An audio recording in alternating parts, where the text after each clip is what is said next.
Good evening. Here is the news at 6. First, the highlights. Lagos State government declares compliance with procurement law non-negotiable. Olufemi Oluyede assumes office as acting chief of army staff. Under forensic collapse of railway station canopy leaves 8 people dead in Serbia. In sport, Manchester United names Amorin as new club manager. Now the details. I am Taiwo Baruwa. The Attorney General and Commissioner for Justice in Lagos State, Taiwo Baruwa, has declared that compliance with the public procurement law of the state by all stakeholders in public procurement is sacrosanct and non-negotiable. Pedro made the declaration during the procurement summit organized by the Lagos State Public Procurement Agency with the theme ensuring best practices in public procurement in a dwindling economy.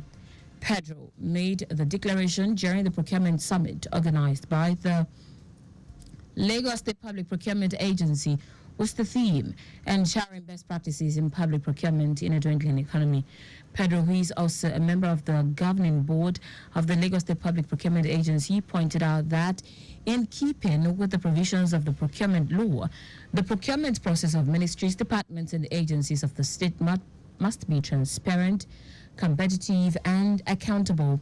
The Attorney General enjoined public officers saddled with the responsibility of managing resources of the state government, including accounting officers, procurement officers, accountant, state council, auditors, and planning officers, among others, to be conversant with the procurement law and fully comply with its provisions with regard to their functions. He also urged public officers to desist from unlawful actions that can bring the state's government into disrepute and cast doubt on the integrity of the public procurement system of the state. In his welcome address, the Director General, Lagos State Public Procurement Agency, Fatayo Nofowote, said the summit was organized as a platform for stakeholders to brainstorm and generate ideas that would strengthen the public procurement system in the state amidst current economic challenges in the country.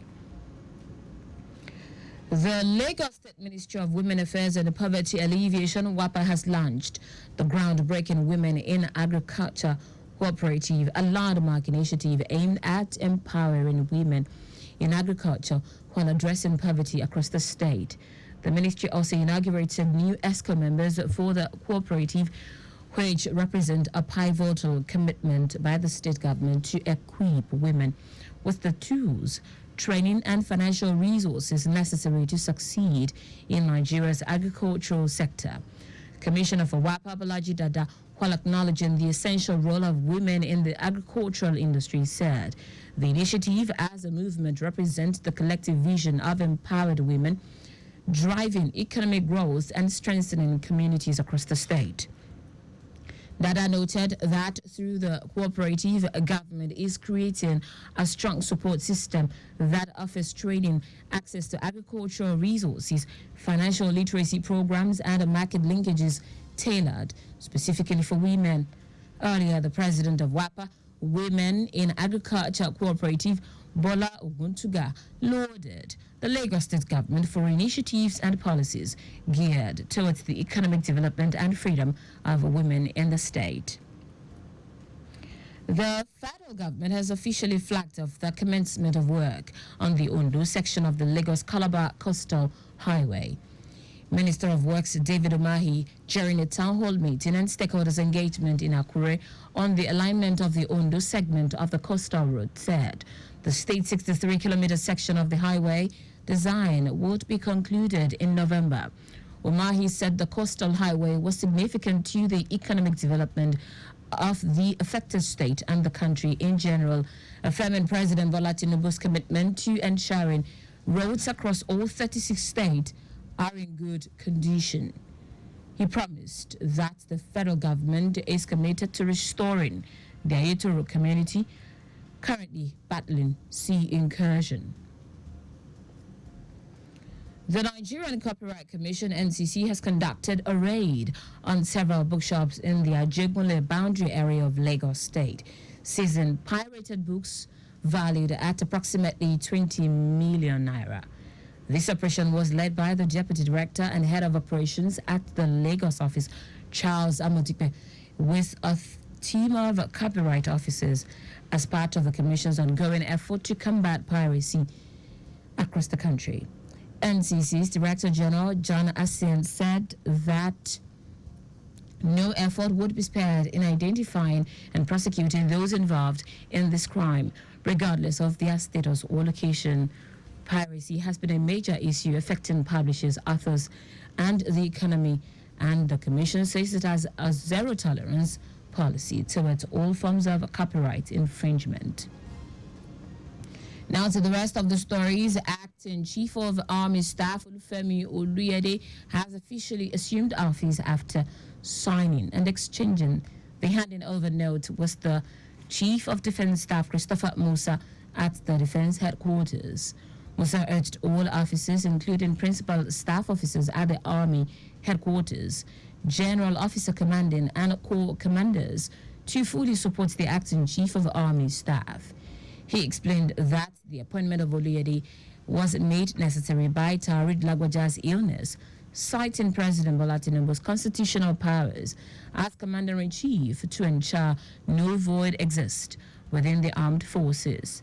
According to the Chief of Defense Staff, this action is supported by the laws of the Federation. In his remarks after signing the handover note, Oluyede expressed gratitude to President Tinubu for entrusting him with the role of Acting Chief of Army Staff. The Federal High Court sitting in Lagos has ordered the final forfeiture of $2.045 million, 7 choice landed properties and share certificate linked to the former governor of the Central Bank of Nigeria, CBN, Godwin Emefiele.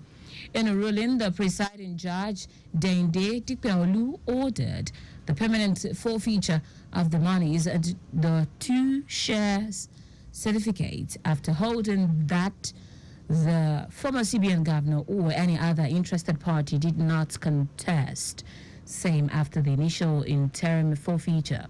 Dikpeolu also held that Emefiele will not be able to connect his lawful earnings as a staff of a new generation bank and the CBN to the acquisition of the properties. The federal government is set to spend over 500 billion naira to complete more than 100 abandoned projects for the Transmission Company of Nigeria across the country.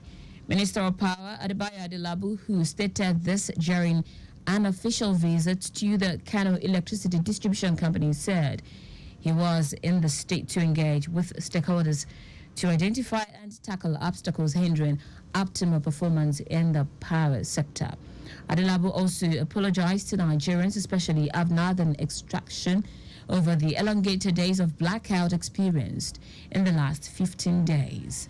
According to him, the ministry had already written a special position paper to President Bola Tinubu, appealing to him to make available a special fund in the 2025 budget for the projects.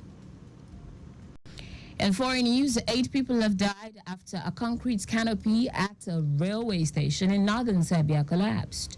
The country's interior minister, Ivica Drasic, who confirmed this to newsmen, said people were sitting on benches under the outdoor overhang at the station in Novi Sad, Serbia's second city, at the time of the collapse, round noon local time.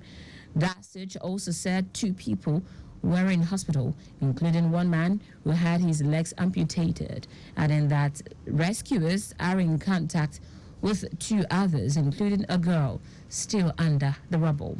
Meanwhile, Prime Minister Milos Vucevic said everyone found responsible for the maintenance of a canopy which was built in 1964 would be held accountable. In sport now, Ruben Amorim has been named as the new manager of Manchester United, replacing Eric Ten Hag. The 39-year-old Portuguese coach who won the Premier League titles with Sporting Lisbon has signed a deal until 2027 and will join the club on November 11. The club described Amorim as one of the most exciting and highly rated young coaches in European football. That's it on the news at 6, but just before we go, drive slowly. Use your windshields, wipers, and turn on your headlights when driving in the rain. You can follow us and like all of various social media platforms: X at Traffic Radio 961, Facebook Lagos Traffic Radio 96.1 FM, Instagram Lagos Traffic Radio 961. Subscribe and watch our news and programs live on YouTube at Traffic Radio 961. You can also visit our website www.trafficradio961.ng. Did you know that the Sanwo-Olu administration received the reviewed version of Lagos Tourism Master Plan 2020 to 2030? You can get more details on the Lagos State Government website. To end the news, here are the highlights of the major stories. The Attorney General and Commissioner for Justice in Lagos, Lawal Pedro, has declared that compliance with the public procurement law of the state by all stakeholders in public procurement is sacrosanct and non-negotiable. Acting Chief of Army Staff Olufemi Oloyede has officially assumed office after signing and exchanging the handing over note with the Chief of Defense Staff Christopher Musa at the Defense Headquarters. We also told you that 8 people have died after a concrete canopy at a railway station in northern Serbia collapsed. Finally, in sport, Ruben Amorim has been named as the new manager of Manchester United, replacing Eric Ten Hag. For contacts with the newsroom, send a message to info@trafficradio961.ng. That ends the news broadcast compiled by Adewale Oloporoku. I am Taiwo Baruwa. Thank you for